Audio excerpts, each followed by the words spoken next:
Bonjour mes chers élèves, j'espère que vous allez très bien. Donc je suis votre maîtresse de français Zihan. C'est un plaisir pour moi d'ailleurs de vous parler directement et je ferai de mon mieux pour maintenir cette méthode de temps à autre bien sûr.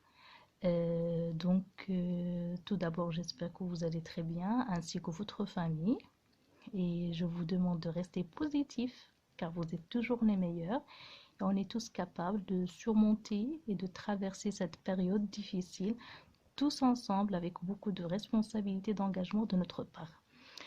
Et puis là, je passe directement à l'objectif pour aujourd'hui, pour la séance d'aujourd'hui. Ça sera la correction de notre texte de lecture qui rira le dernier. Donc c'est le texte intitulé Qui rira le dernier que je vous ai déjà donné dans un premier temps. Et là, j'ai essayé de délimiter le schéma narratif. Comme vous voyez, il y a des couleurs ici, donc ça vous permettra de comprendre mieux de quelle partie du schéma narratif il s'agit. Alors là, justement, je vous ai demandé le type de ce texte. C'est le type narratif, car il y a un schéma narratif, comme je viens de le dire. Il y a un narrateur et une narration. C'est quel genre? C'est le conte. C'est vrai que les personnages ne sont pas imaginaires. On peut parler toujours d'un épi de blé, d'un charbon, d'une cosse de pois. Par contre, la chose qu'on sait tous et toutes, c'est que ce sont des personnages qui ne parlent pas dans la réalité. Ils ne parlent pas, ils ne discutent pas, ils ne se déplacent pas, ils ne méditent pas. Par contre, dans ce conte, ils le font. Du coup, ça fait un conte. Voilà, parce que justement, les événements, les actions sont vraiment imaginaires. Voilà ça d'une part. D'une autre part, le temps est flou. Le lieu est imprécis. Donc, ce sont deux critères aussi qu'on peut rajouter pour justifier notre réponse. Un conte. Pourquoi c'est un conte? Après, je vous demande le narrateur, ou bien je vous ai déjà demandé de me trouver le narrateur. Et vous savez que quand je dis un narrateur, on ne doit chercher ni nom ni prénom.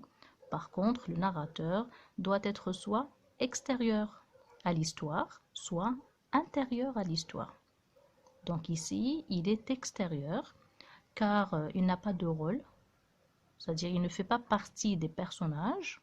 Il ne fait que raconter tout en restant bien sûr neutre. Et puis évidemment, l'histoire est racontée à la troisième personne parce qu'on parle de 3 ou 4 autres personnages. Et ben voilà, donc concernant le schéma narratif, ça commence par la situation initiale. Là voilà, ça commence par un épi de blé et ça va s'arrêter vers très vite.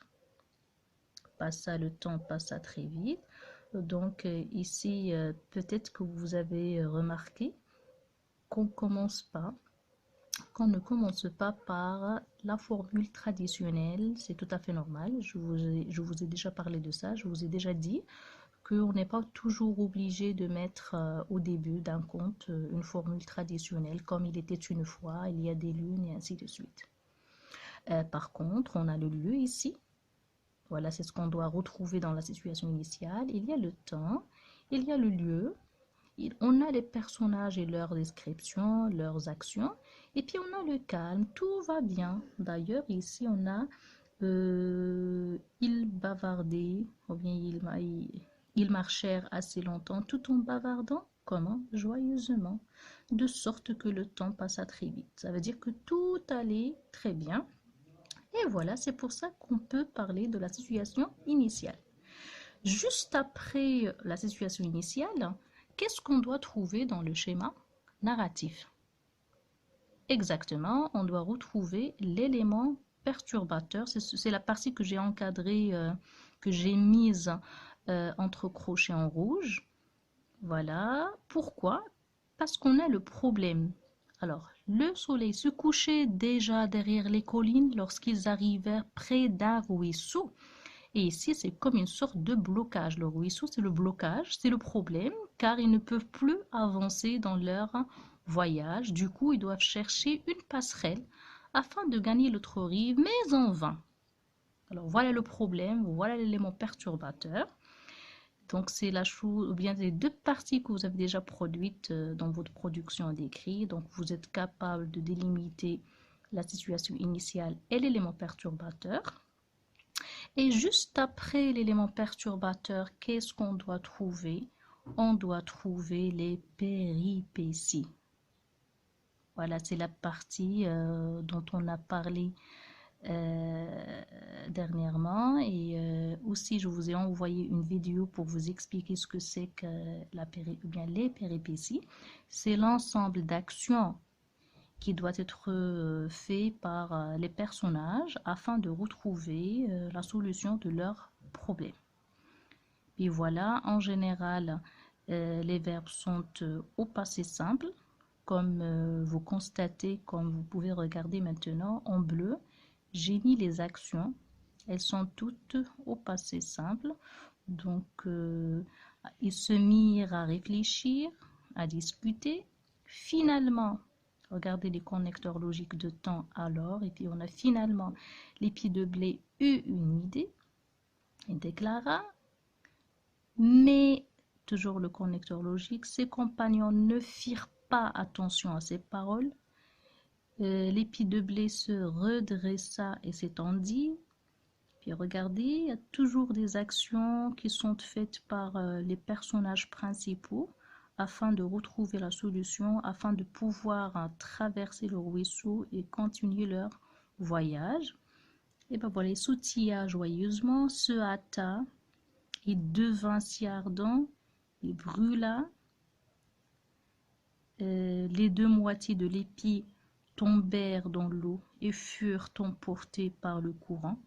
Le petit charbon émit un petit sifflement, s'éteignit et coula au fond. Donc regardez, on a un ensemble, plusieurs actions qui sont faites par les personnages afin de retrouver la solution. Et n'oubliez pas qu'on doit toujours, très souvent, retrouver ces connecteurs logiques.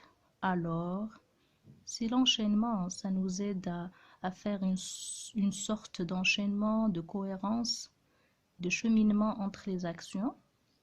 Voilà, on a une mais aussi.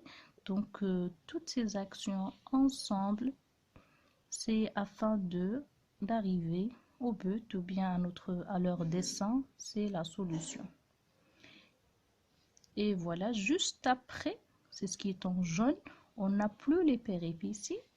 Non, on va arriver maintenant au dénouement. C'est la partie, je peux l'appeler aussi une péripétie, la dernière péripétie pour résoudre le problème. Elle est après toutes les péripéties et avant, bien sûr, la situation finale. Et justement, avant la situation finale. Donc ici, sur le rivage, la cause fut d'abord choquée par cette catastrophe. Quelle catastrophe? C'est quand les deux moitiés de l'épi tombèrent dans l'eau et furent emportés par le courant, et quand le petit charbon émit un petit sifflement et s'éteignit et coula au fond. Donc c'est la mort des deux premiers personnages, l'épi de blé et le charbon.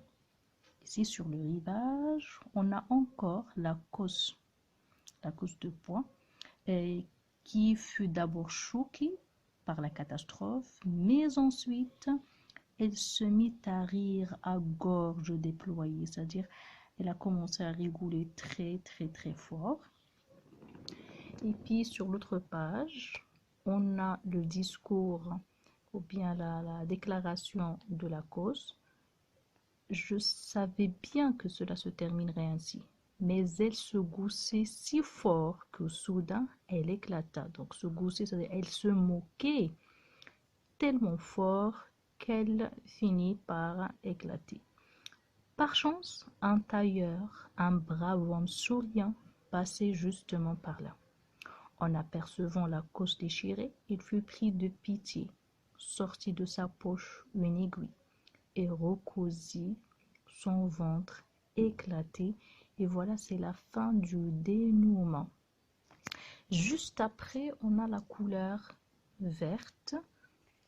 Oui, qu'est-ce qu'on retrouve? C'est la situation finale. Donc ça commence par depuis ce temps, c'est un indicateur de temps qu'on met à la situation finale. Par contre, observez les verbes. Dans la situation finale, les verbes ne sont plus à l'imparfait comme pour la situation initiale et non plus au passé simple comme pour l'élément perturbateur et les péripéties, mais ils sont normalement au présent de l'indicatif. Donc, chaque cause porte, on a le verbe porter au présent.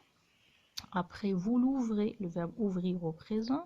Vous pouvez, c'est toujours le présent. Et puis, quels y sont restés? Si on a le verbe normalement être au présent, le verbe dire aussi au présent. Donc voilà, ça c'est la situation finale. Du coup, pour faire un petit résumé, le schéma narratif commence par la situation initiale. Voilà, c'est ce qu'on a en vert. Ensuite, on a l'élément perturbateur en rouge. Après, on a la partie la plus riche et la plus longue. En général, c'est la partie des péripéties. Après, on a le dénouement. Et finalement, la dernière partie, c'est la situation finale. Donc, j'espère que vous avez mieux compris le schéma narratif, surtout la partie les péripéties. Je vous invite à regarder encore une deuxième fois la vidéo que je vous ai déjà envoyée concernant les péripéties. Et je vous demande de faire un petit travail. Ça sera une production d'écrit où vous allez essayer de rajouter deux petites péripéties à ce texte-là. Choisissez la partie ou la ligne que vous voulez. Je ne sais pas, par exemple, mais ses compagnons ne furent pas attention à ses paroles. L'épi de blé se redressa et s'étendit entre les deux berges.